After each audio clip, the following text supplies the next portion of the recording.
There has been a huge update to the FPL Template team for Game Week 1, and in today's video, I'm going to show you.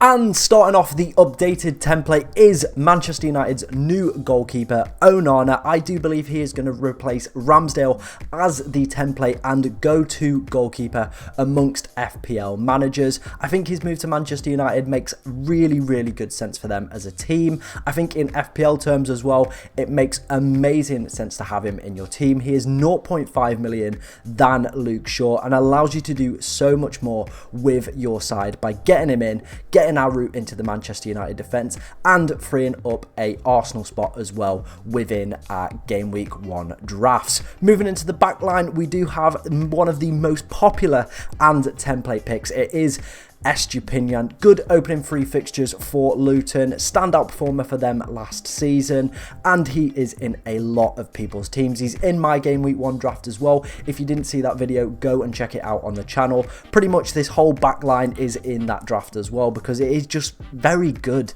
It might be template, but it is excellent. Obviously, Estupinian potentially could be on penalties. I say this in every single video, hoping it does come true. Last season, 1 goal, 7 assists for him as well, and there is a reason why he's so highly owned, because he's a fantastic asset to own, and Brighton have 3 amazing fixtures. Moving on to our next defender, it is Gabriel. Again, another player very highly owned and for a very good reason. Last year was the 4th highest scoring defender and had the 2nd highest XG among defenders.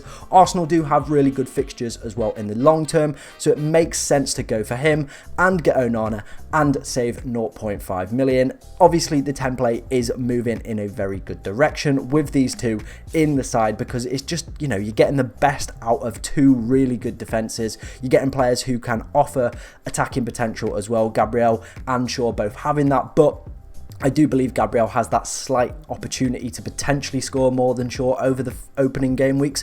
We will see how that one goes, but I do think that's the way it's going to go for Gabriel. Moving on to, again, another very template player. It is Trent Alexander-Arnold. Going to be playing out of position. Last season, 2 goals, 8 assists. I don't think there's too much we need to say on this one. Above 50% owned now in the game, and for very good reasons. The template defense is looking very strong indeed, ladies and gentlemen. This is the exact same defense I have in my Game Week 1 draft, and I can 100% see why it is going to be kind of the norm, the template, what people are going for, because you've got a little bit of everything in there. You've got attacking a 10, you've got really good players with really good fixtures as well, so it makes complete sense to have this as a backline.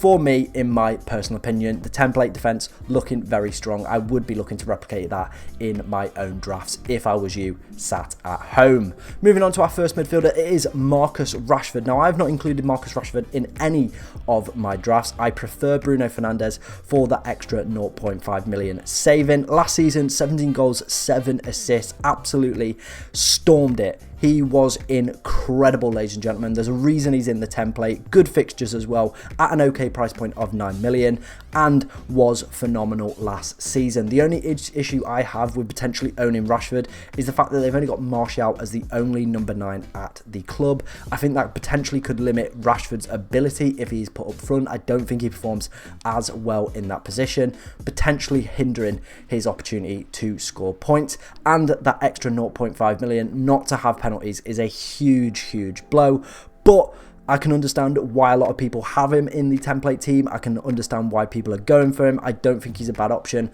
Personal preference is Bruno, but 100% understand why he is in the template team.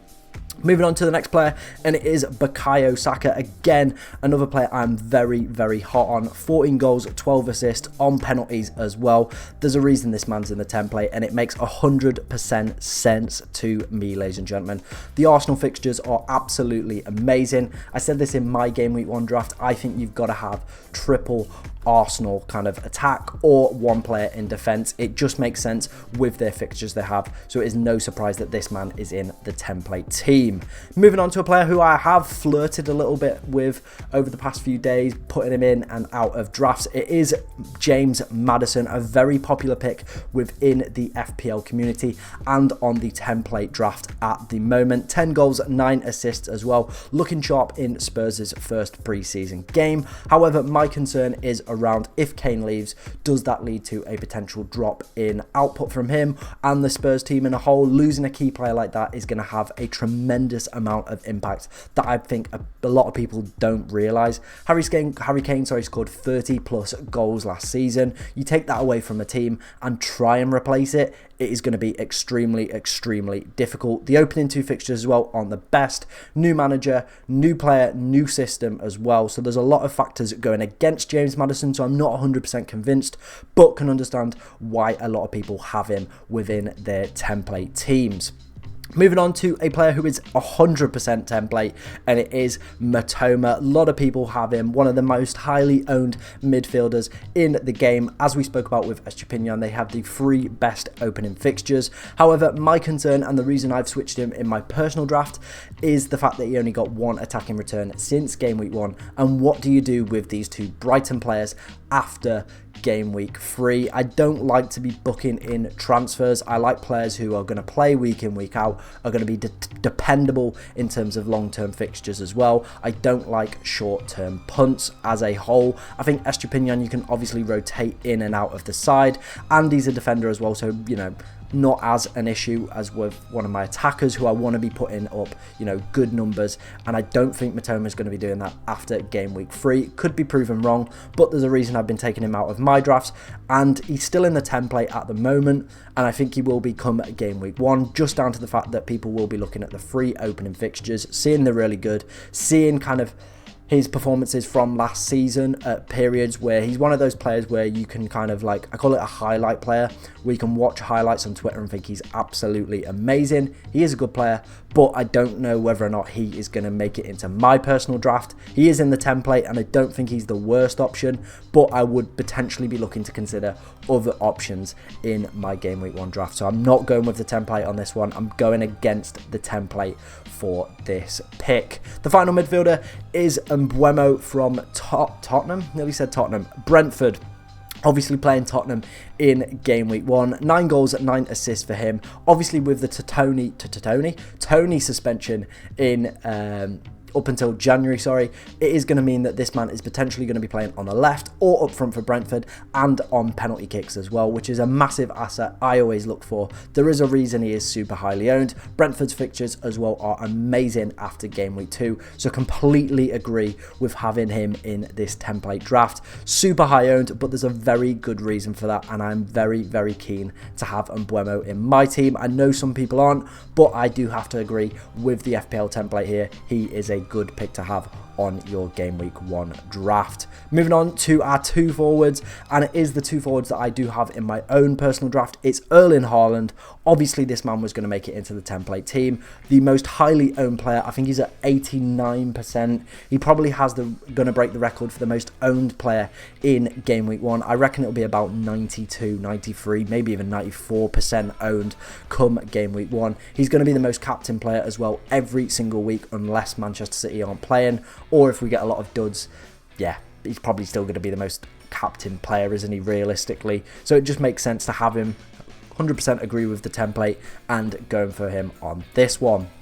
Final player is Jesus. Now, there is a little bit of controversy here because some people are going Jesus, some people are going the kind of Visser route with Odegaard. I prefer this way round. I think Jesus has potential more attacking output, and I kind of agree with the template. One of the most popular striker picks in the game at the moment. Very good reason for that. Arsenal's fixtures are amazing. 11 goals, 7 assists for him last season, and the reason I like him in my own personal draft is he's at a nice pivot point. We can move to other forwards around that price point. Obviously, I don't know if the template's thinking that way. Probably not. They're not that clever.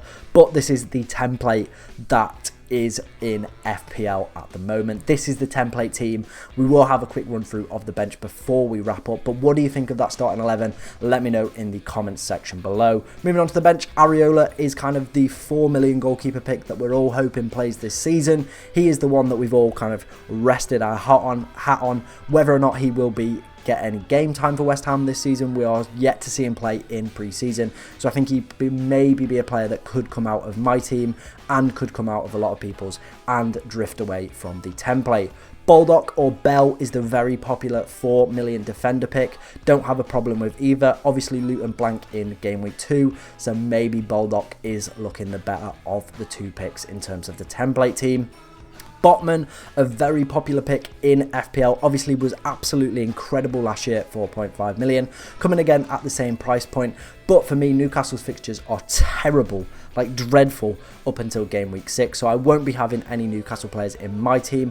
Fully understand why people have gone for him as potentially maybe a cheap defensive option to have on the bench, but I would rather just go for the 2 4 million playing defenders, use that extra 0.5 million to upgrade this team, or just keep it around so I can keep on top of price changes rather than go with the template here of Botman. Think he's a good pick, will be a good pick later in the season, but has potential to dip in price when those fixtures turn and people realise, hey, you know what, Newcastle aren't keeping clean sheets, I could sell this guy. With him being super high owned as well, a lot of people could shift very quickly off him and you could decrease value in your game week 1 team, which is not what you want, ladies and gentlemen. Finishing up, I've got Woodrow as the player. I think a lot of people are waiting for Balogun to potentially move. That would massively change the template for this team. If Balogun were to move to another Premier League club, he would be the go-to 4.5 million. Seen a lot of people have Woodrow, Sims, who's the other guy who's moved? Someone's moved clubs. It's Sam Surridge who's gone to the MLS. A lot of people have him, so he's kind of locked in at that 4.5 million. You can't lose any value on him if you do go down that route. But that was the game week 1 FPL updated template team. Let me know what you think of it down in the comment section below. Let me know how many players you have in your current draft as well. I have quite a few very similar to the template, but there are quite a few players I do disagree with. Thank you very much for watching and enjoy the rest of your day.